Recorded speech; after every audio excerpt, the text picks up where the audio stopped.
بسم اللہ الرحمن الرحیم الصلاة والسلام علی رسولہ الکریم وعلی آلہ وصحبہ اجمعین اما بعد۔ محترم بھائیوں اور دوستوں، خبر واحد کی تیسری تقسیم پر آج ہم بات کریں گے راویوں کی صفات کے اعتبار سے۔ اس کی میں نے 18 اقسام بیان کی تھی، انشاءاللہ ایک ایک پر آج تفصیلی بات کریں گے۔ پہلی تقسیم صحیح لذاتی ہی، اس پر انشاءاللہ آج ہم بات کرتے ہیں۔ بھائیوں اور دوستوں، خبر واحد کی جو تیسری تقسیم ہے راویوں کی صفات کے اعتبار سے، اس کی آگے مزید کیٹیگریز بنائی گئی ہیں آسانی کے لیے، یاد کرنے کے لیے، بات کو سمجھنے کے لیے۔ ویسے تو بنیادی طور پر راویوں کی صفات کے اعتبار سے 18 اقسام ہیں، لیکن اس کے اندر مزید ان کو کیٹیگرائز کیا گیا ہے تاکہ بات آسانی سے واضح ہو جائے۔ تو فرق مراتب کے لحاظ سے خبر واحد کی تقسیم، فرق مراتب کے لحاظ سے راویوں کی صفات کے اعتبار سے 18 اقسام ہیں۔ ان 18 اقسام کو مختلف اقسام میں منقسم کیا گیا ہے، تو ان میں سے 4 اقسام میں بیان کرنے لگا ہوں فرق مراتب کے لحاظ سے، یعنی کہ راویوں کے مختلف درجات ہیں، مراتب ہیں صفات میں، تو جتنا زیادہ اس کا مقام ہوگا اس کی بیان کردہ روایت کو علماء نے یہ نام دیا ہے۔ مرتبہ تھوڑا کم ہو گیا، درجہ تھوڑا کم ہو گیا تو روایت کا ایک اور نام ہے۔ تو فرق مراتب کے اعتبار سے 4 اقسام بیان کی گئی ہیں۔ پہلی ہے صحیح لذاتی ہی، پھر ہے صحیح لغیرہ، پھر ہے حسن لذاتہ، اور پھر ہے حسن لغیرہ۔ اگر یہ جو میں نے کیٹیگری بیان کی ہے دلچسپ نہیں ہے تو اس کو سکپ کر دیں، کوئی ضروری نہیں ہے، آپ انہی 18 اقسام پر ہی کنسنٹریٹ کریں کہ راویوں کی صفات کے اعتبار سے 18 اقسام ہیں، اچھی صفات ہوں تو یہ نام ہے، بری ہوں تو یہ ہے، سب کو اکٹھا ذکر کر دے، کوئی مسئلہ نہیں ہے۔ یہ تو میں نے آسانی کے لیے بات ذکر کر دی۔ تو صحیح لذاتی ہی، صحیح لذاتی ہی سے کیا مراد ہے؟ جس حدیث کے تمام راوی عادل ہوں، ان کا حافظہ قوی ہو، روایت متصل ہو، روایت میں کوئی علت نہ ہو اور روایت شاذ نہ ہو، یہ 5 شرائط جس حدیث میں ہوں گی اسے حدیث صحیح کہیں گے۔ اس کی میں وضاحت کر دوں، راوی عادل ہو، عادل سے مراد کیا ہے؟ راوی جھوٹا نہ ہو، پہلی بات۔ دوسری بات، راوی پر جھوٹ کی تہمت نہ ہو۔ تیسری بات، راوی فاسق نہ ہو، اعلانیہ گناہ نہ کرتا ہو، بد عقیدہ نہ ہو، اور راوی بدعت و جہالت سے پاک ہو۔ یہ عدالت ہے راوی کی۔ خلاصہ کلام تقوی میں اعلیٰ معیار کا ہو، کردار میں اعلیٰ ہو، تقوی میں اعلیٰ ہو، گفتار میں اعلیٰ ہو، فضولیات سے بچتا ہو، مکمل 100% متبع سنت ہو، شریعت پر عمل کرتا ہو، تو وہ راوی عادل کہلائے گا۔ ضابط، حافظہ قوی ہو، یا ایک لفظ استعمال کیا جاتا ہے تام الضبط، میں انشاءاللہ آخر میں پوری شرائط بیان کر دوں گا۔ حافظہ قوی ہو، کیا مطلب؟ فرط غلط اور کثرت غلط، غلطیاں زیادہ نہ کرے۔ حافظہ اس کا مضبوط ہو، کیا مطلب؟ غلطیاں زیادہ نہ کرے، 2 کو 3 بتا دے، 3 کو 2 بتا دے، 2 کو ذکر نہ کرے، غلطیاں نہ کرے۔ سوء حفظ، حافظے کی کمی نہ ہو، مضبوط حافظہ ہو، وہم اور مخالفت ثقات سے محفوظ ہو، اپنے سے زیادہ قابل اعتماد راویوں کے اگینسٹ بات نہ کرے، تو یہ ہو جائے گا حافظہ اس کا مضبوط ہے۔ روایت متصل ہو، یعنی کہ صاحب حدیث جو حدیث بیان کر رہا ہے، جب وہ حدیث بیان کرے گا تو اس کی سند بیان کرے گا، تو پوری سند بیان کرے، آقا علیہ السلام تک سند متصل ہو، جڑی ہوئی ہو، کوئی راوی درمیان میں سے گرا ہوا نہ ہو۔ ایک حدیث 5 راویوں سے ہے، ذکر 4 کیے ہیں، اب درمیان میں سے کوئی حذف کر دیا، یا آغاز سند میں سے حذف کر دیا، یا آخر میں سے حذف کر دیا، راوی کم ہو گئے، یہ نہیں ہونا چاہیے۔ روایت متصل ہو، جڑی ہوئی ہو، روایت میں کوئی علت قادحہ نہ ہو، علت قادحہ نہ ہو۔ یہ اصول حدیث کے جو ماہرین ہیں وہی جان سکتے ہیں کہ روایت میں علت کا نہ ہونا یا روایت میں علت کا ہونا اس سے مراد کیا ہے۔ تو علت کی وضاحت یعنی کہ روایت میں کوئی علت نہ ہو، جو حدیث کسی پوشیدہ خامی کی وجہ سے صحیح نہ رہ جائے، اگرچہ بظاہر وہ حدیث صحیح لگ رہی ہو، اس حدیث کو معلل کہتے ہیں۔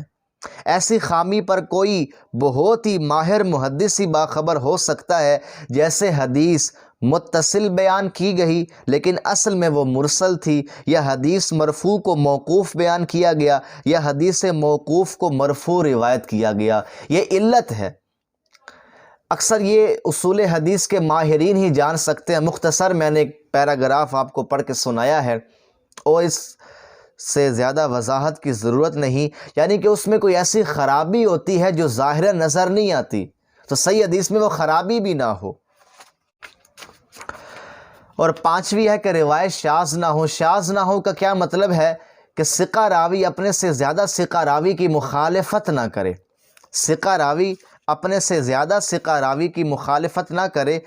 مثال کے طور پر ایک قابل اعتماد راوی، ثقہ راوی نے بیان کیا رسول اللہ کی نسبت سے، مثال دے رہا ہوں کہ آقا علیہ السلام نے فرمایا کہ رات میں نماز مت پڑھو، رات کے وقت نماز مت پڑھو، لیکن اس راوی سے زیادہ ثقہ راوی، زیادہ قابل اعتماد راوی کہہ رہا ہے رسول اللہ کی نسبت سے کہ رسول اللہ نے فرمایا رات کو نماز پڑھو۔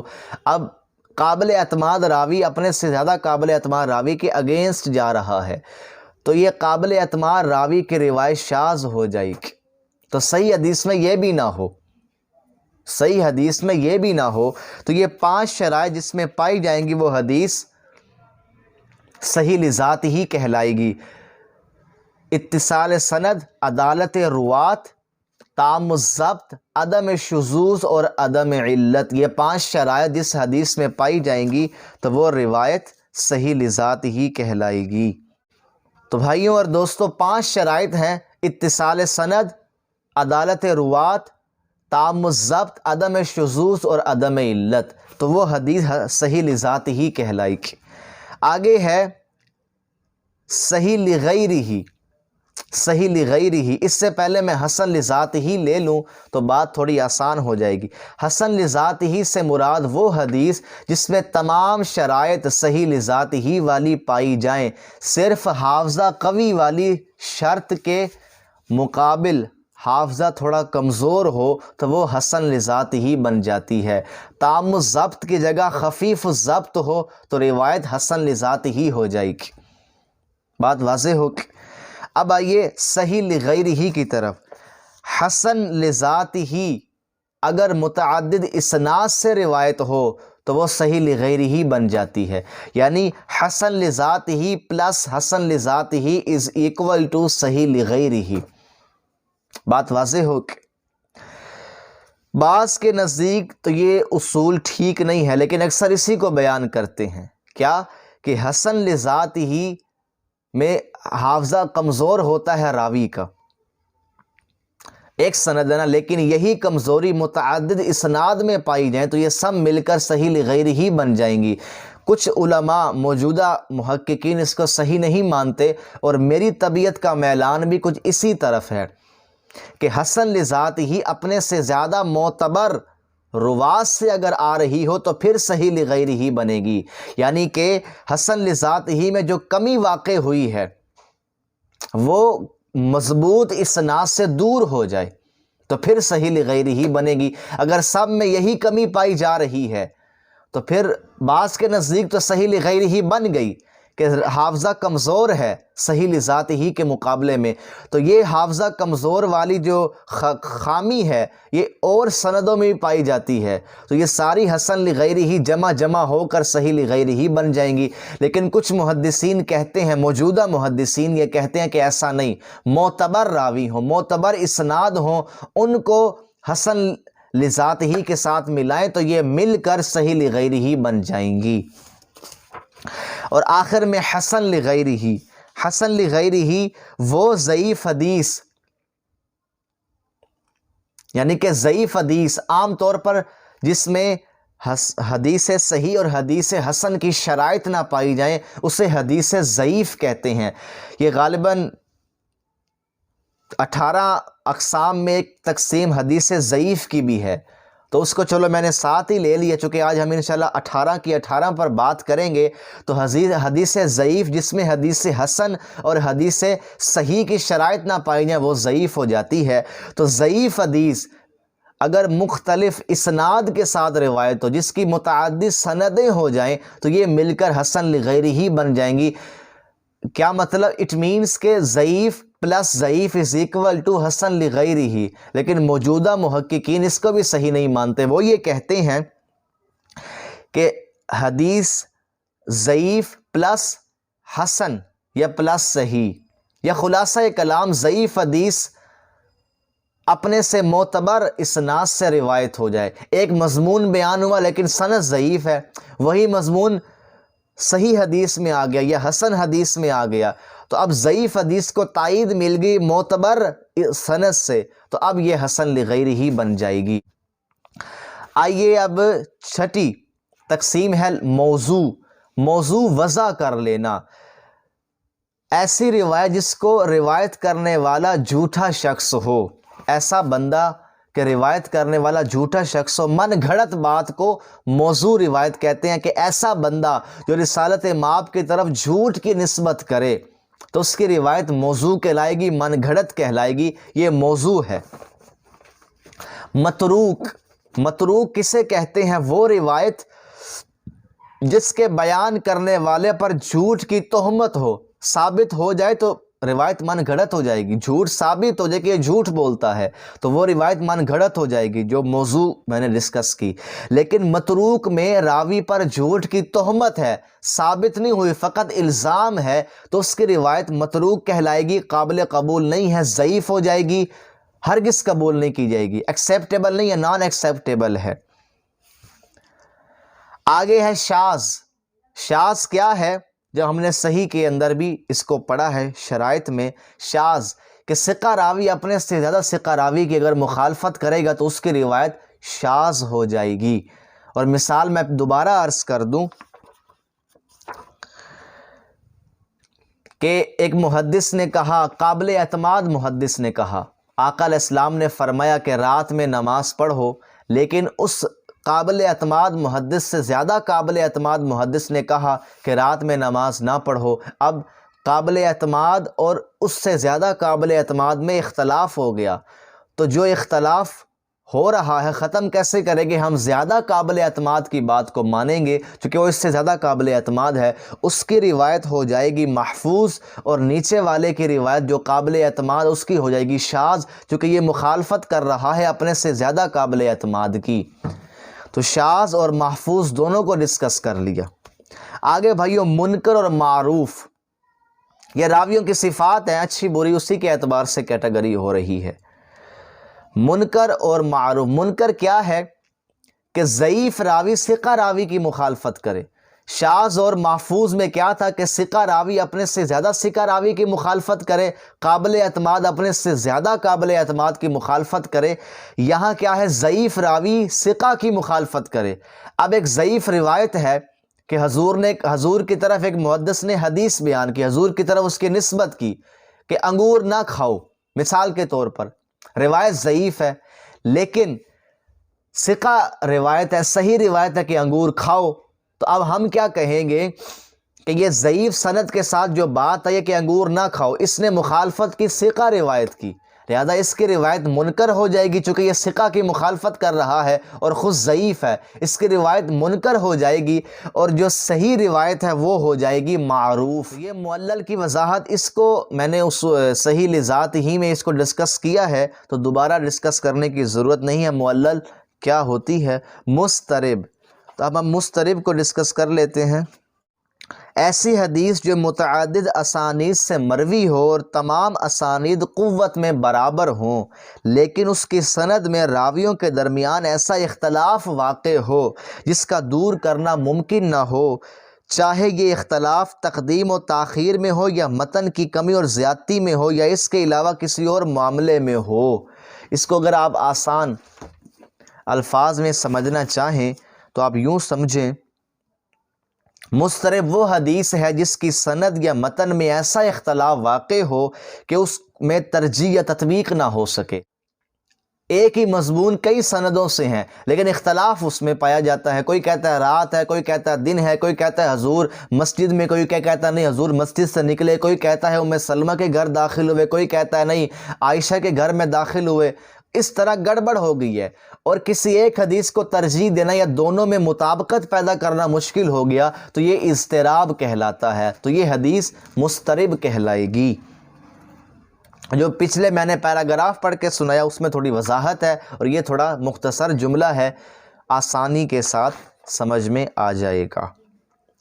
آگے میرے بھائیوں، مقلوب ہے جس حدیث کے متن یا سند میں تبدیلی کر دی جائے، چاہے الفاظ کے بدلنے سے ہو یا ان کو مقدم و مؤخر کرنے سے ہو، اسے حدیث مقلوب کہتے ہیں۔